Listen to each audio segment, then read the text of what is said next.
Hi friends, டேஸ்டியான ரவா கேசரி எப்படி செய்யலான்னு பார்க்கலாம். நம்ம சேனலை சப்ஸ்கிரைப் பண்ணிக்கோங்க, பெல் ஐக்கானை கிளிக் பண்ணிக்கோங்க. அப்போ தான் நம்ம போடுற யூஸ்ஃபுல்லான வீடியோஸ் எல்லாமே உங்களுக்கு சேனலில் வரும். சரி, இன்றைக்கி எப்படி ரவா கேசரி செய்யலான்னு பார்க்கலாம். ஃபஸ்ட்டு ரவை எடுத்துக்கலாம். ரவை அரை கப்பில் எடுத்திருக்கோம். மெஷர்மெண்ட் கப்பு அரை கப்பில் எடுத்திருக்கோம். இது சீனி 1 கப் எடுத்திருக்கோம். நம்ம சீனி எப்போவுமே அதிகமாக சேர்க்கணும். அப்போ தான் டேஸ்ட் கொடுக்கும். நல்லா நமக்கு அல்வா மாதிரி ஃப்ளேவரும் வரும். நல்லா இலகி கொடுக்கும். அதனால் நம்ம சீனி எப்போவுமே அதிகமாக தான் சேர்த்துக்கணும். இந்த மாதிரி ஸ்வீட் ஐட்டம் செய்கிறோம்னா அப்படின்னா சீனி அதிகமாக சேர்த்துக்கணும்.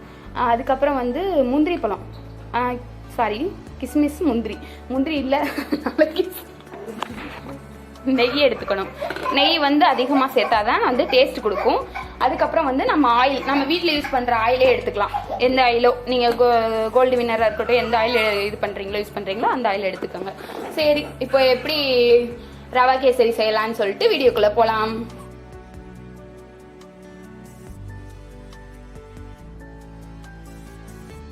சரி வாங்க ஃப்ரெண்ட்ஸ், எப்படி செய்யலான்னு பார்க்கலாம்.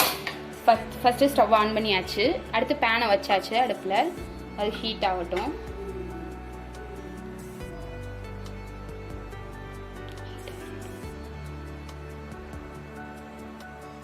நல்லா ஹீட் ஆகட்டும்.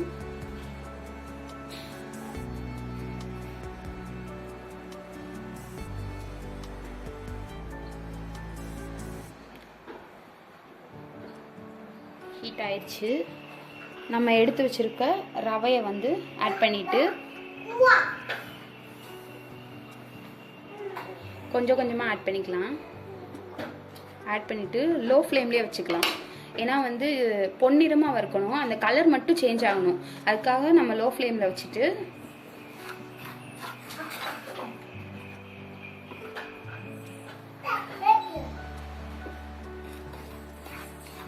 லைட்டாக ஃப்ரை பண்ணி விட்டுக்கிட்டே இருக்கலாம்.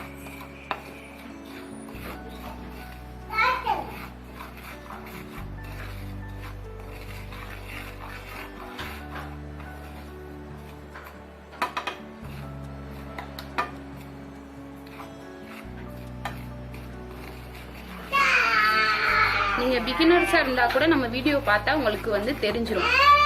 எவ்வளோ சேர்க்கணும், எவ்வளோ எல்லாமே நம்ம டீட்டெயிலாக சொல்லிடுறதுனால உங்களுக்கு எல்லாமே புரிஞ்சிடும்.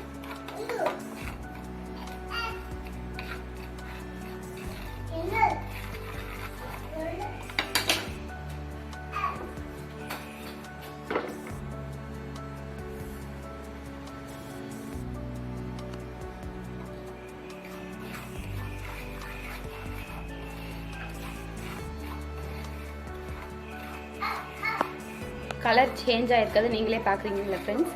பாருங்கள், நல்ல கலர் சேஞ்ச் ஆயிடுச்சு, ப்ரௌனிஸ் ஆயிடுச்சு. போதும், இந்த அளவுக்கு நம்ம வறுத்தது போதும். நம்ம ஒரு பவுலில் ட்ரான்ஸ்ஃபர் பண்ணிடலாம். இந்த கலர் உங்களுக்கு தெரியுதா?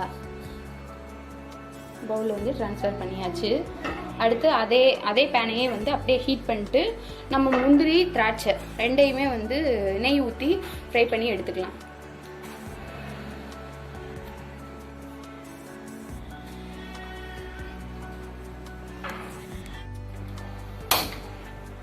நல்லா ஃப்ரை ஆகுது.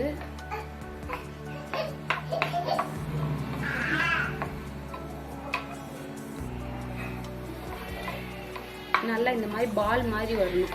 நம்ம ஃப்ரை பண்ணுறதுலேயே பால் மாதிரி வந்துடும். அப்போ தான் வச்சா போதும். அதுக்கப்புறம் சிம்மில் வச்சுட்டு இதை ஒரு இதில் மாற்றி வச்சுக்கலாம். இதுதான் உங்களுக்கு ஃப்ரை பண்ணியிருக்கதை தனியாக எடுத்து வச்சுக்கலாம். ஒரு பவுலில் ட்ரான்ஸ்ஃபர் பண்ணி வச்சுக்கலாம். அதுக்கப்புறம் அந்த பேன்லேயே நெய் இருக்கட்டும். நம்ம அந்த இது மட்டும்தான் எடுத்துருக்கோம். நெய் அப்படியே இருக்கட்டும். கேசரி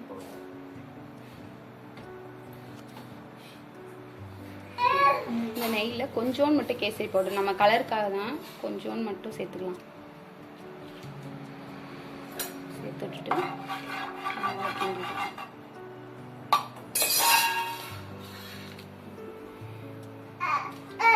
நம்ம இந்த கப் அளவுக்கு தான் நம்ம ரவை வந்து எடுத்தோம்.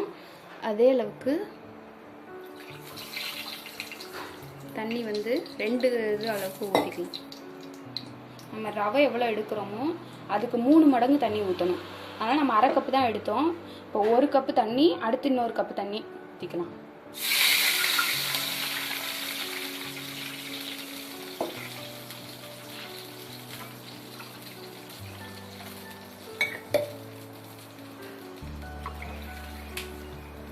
ஊற்றியாச்சு. ஃபுல் ஃப்ளேமில் வச்சு விட்டுடலாம். அது நல்லா கொதிக்கட்டும். 5 நிமிஷம் வெயிட் பண்ணலாம். அதோட வந்து ஏலக்காய் தட்டி சேர்த்து, ஏலக்காவை நல்லா நம்ம தட்டி சேர்த்துக்கலாம்.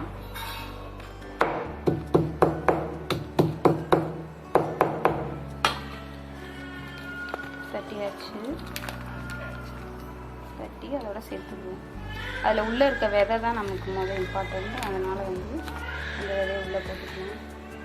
கொஞ்சம் சால்ட்டு ஆட் பண்ணிக்கிடுவோம். நல்லா கொதிக்கட்டும்.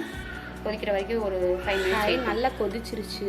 இப்போ நம்ம ரவையை கொஞ்சம் கொஞ்சமாக தான் சேர்க்கணும். இல்லைன்னா கட்டி ஆயிரும். ஃபஸ்ட்டு கொஞ்சம் கொஞ்சமாக சேர்த்து விட்டுட்டு கிண்டி விட்டுருவோம். கிண்டி விட்டுலாம்.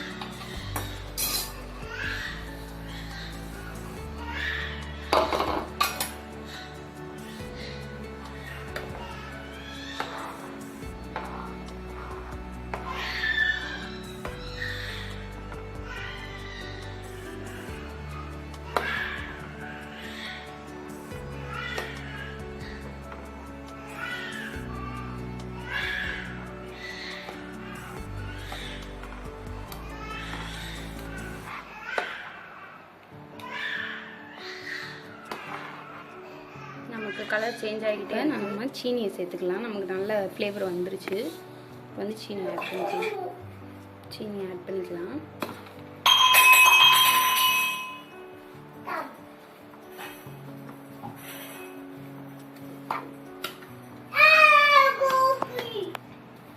சீனி ஆட் பண்ணிவிட்டு நமக்கு இந்த மாதிரி தான் இருக்கும். நல்லா இலக்கம் கொடுத்து வந்துடும் கேசரி வந்து.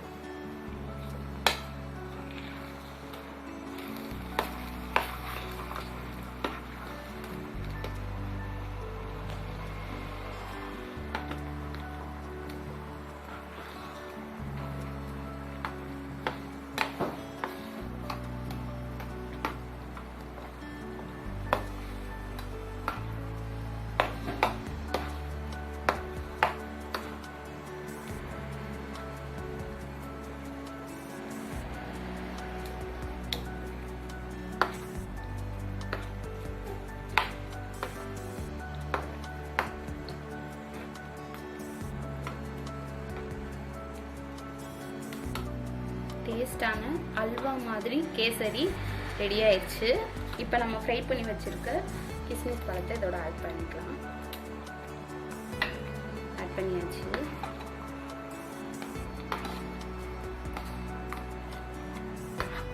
நமக்கு இந்த மாதிரி இருந்தால் தான் ரவை நல்லா வெந்திருக்குன்னு அர்த்தம். கொஞ்சம் ஒரு மாதிரி ரொம்ப நெருன்னு இருந்துச்சுன்னா வந்து ரவை இன்னும் வேகலை அப்படின்னு அர்த்தம். நமக்கு நல்லா இதாகிடுச்சு.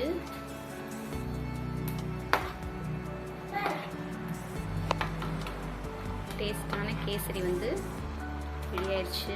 இப்போ நம்ம ஒரு பவுலில் ட்ரான்ஸ்ஃபர் பண்ணிக்கலாம். தம்பி ஒரு பவுலில் ட்ரான்ஸ்ஃபர் பண்ணியாச்சு. எவ்வளோ டேஸ்ட்டாக எவ்வளோ கிறிஸ்பியாக இருக்குன்னு பாருங்கள்.